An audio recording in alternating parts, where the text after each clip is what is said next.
Okay guys, I'm going to be showing you how to create a parabolic curve using SumoPaint. First thing you need to do is click on your third grade activity list and scroll down and click on the SumoPaint link. This will open it up in a new tab.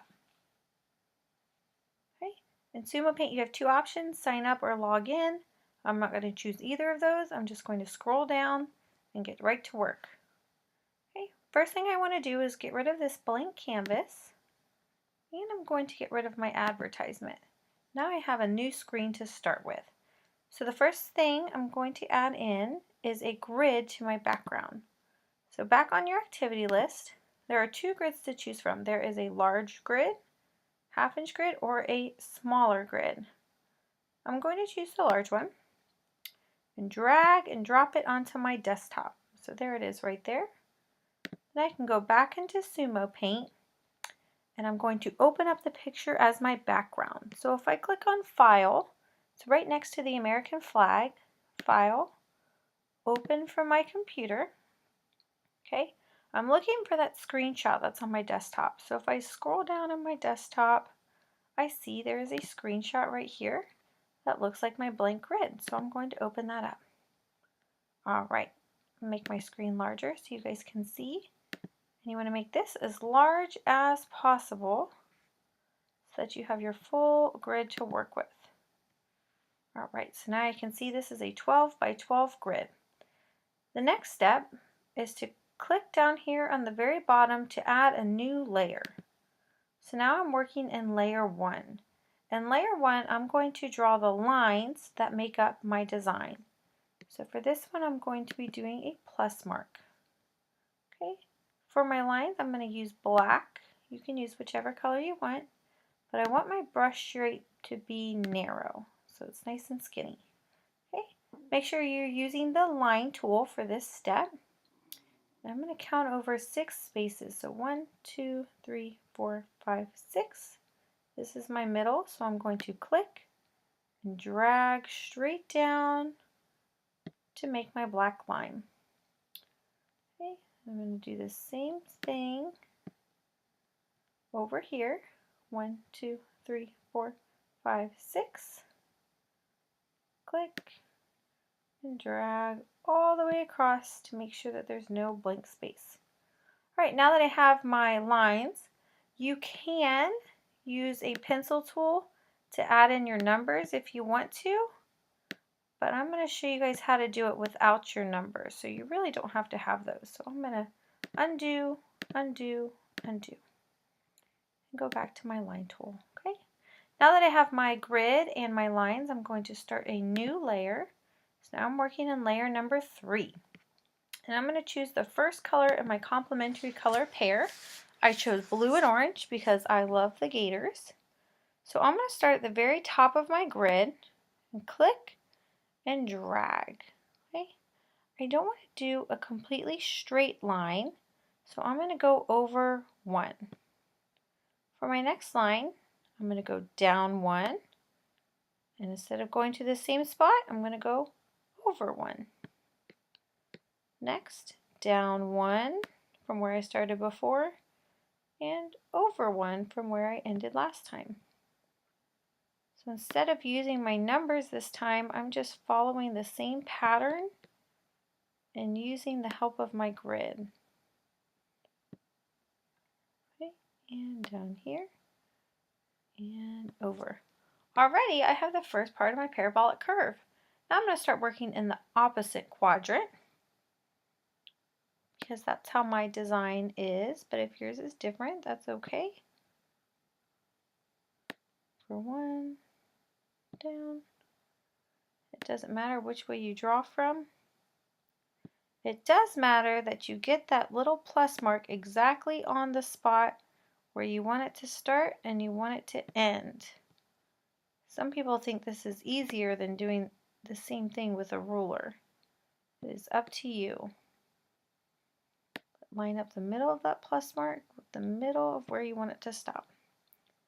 Next color I'm going to be using is orange because orange and blue are on opposite sides of the color wheel. So I'm going to go down 1 over to the edge. down 2, over to the next point, down 3, down 4, down 5, and down 6. Okay, one last one to do.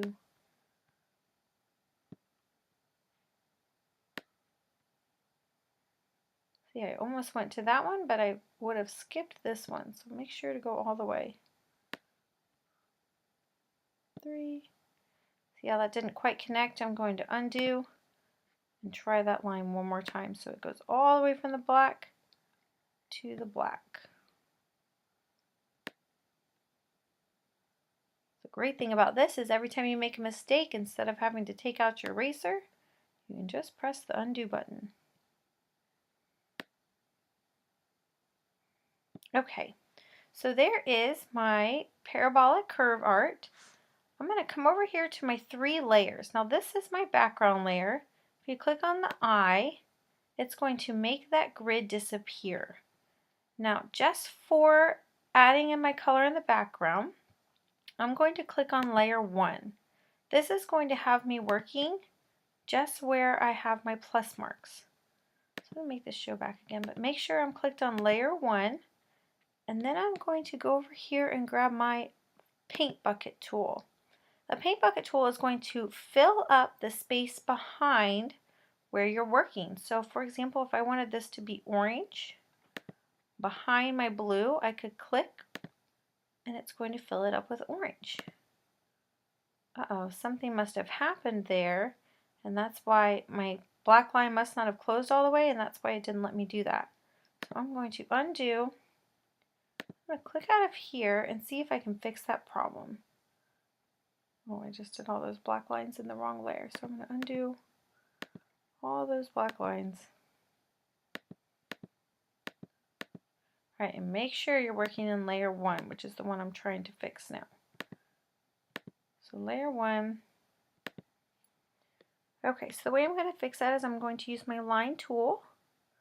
I'm going to draw a black line just to make sure that this went all the way off my paper. Because I'm guessing there was a hole there. Now when I try and go back to my fill bucket and click on that orange again, oops, it must not have clicked orange.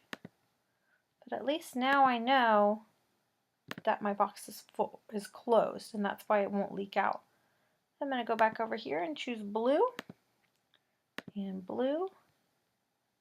And then if I reveal my layer 2, I can see my really cool parabolic curve art. Another thing that you could do, instead of filling it in that way, is you could fill it in by box. So if I get rid of this one, I could try and use my paint bucket tool to fill in these empty spaces. So I could go to orange and fill in.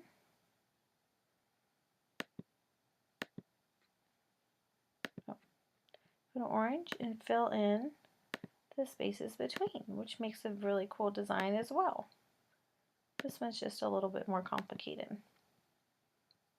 I could go to my blue and fill in down here. Okay. You add color however you think your art looks best. Okay, now I'm going to be showing you how to upload your parabolic curve to Artsonia in order to turn it in. So what I'm going to do is screenshot the artwork. So I'm going to hold down Command, Shift, and the number 4, and that's going to make my screenshot show up. I'm going to click at the edge of my artwork and drag, okay, and make sure I have it all and let go. What that just did is it saved a screenshot of your art to your desktop. Okay, so I'm going to go back to Google Chrome and click on a new tab and type in Artsonia. Okay, log out as a teacher, and I'm going to log in as a student.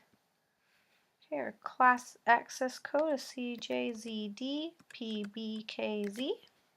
Login. Okay, and I'm going to be using just a test student to upload this to, so that student's name is Bob S. Bob S does not have anything currently in his gallery, so I'm going to add new artwork. Okay, and I don't see parabolic curve art in here, so I will fix that. But for now, I'm just going to click on free choice. You are looking for parabolic curve. So find image. And my picture is already on my desktop from when I saved it. So I can click on my screenshot, open it up, and upload. Now here it is, so I can crop it to get out the gray parts on the edge.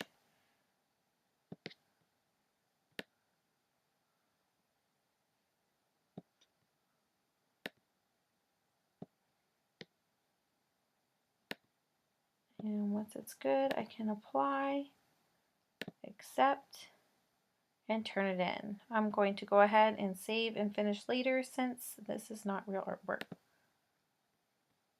That is it.